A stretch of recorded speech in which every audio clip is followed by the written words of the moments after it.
Matoteror pokračuje, a bude vrcholiť zajtra, vo štvrtok, a v piatok sa o tom bude písať, v piatok o tom budú plné noviny.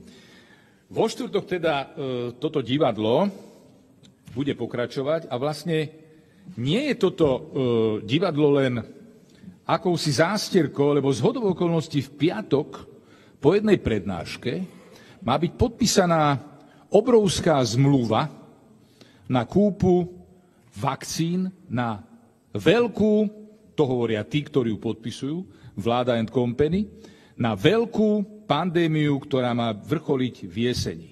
Čiže v piatok bude podpísaná zmluva na vakcíny, ktorými nás táto vláda bude chcieť obdarovať na jeseň.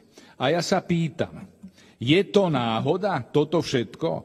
Nie je to náhodou na prekrytie ďalšej lumpárne tejto vlády? Nie je to náhodou toto všetko, čo sa tu deje, opäť krytie jedného obrovského kšeftu? O tomto verejnosť vie? V piatok o tom nebude nikto písať. V piatok budú všetci písať o tom štvrtku, keď sa bude mandátu chcieť zbaviť náš predseda. Respektíve vy ho budete chcieť zbaviť toho mandátu. Nemá to byť len divadlo na prekrytie tejto, ako to mám nazvať, obrzlodejiny opäť? Veď uvedome si, v piatok o tom nevyjde ani čiarka v novinách.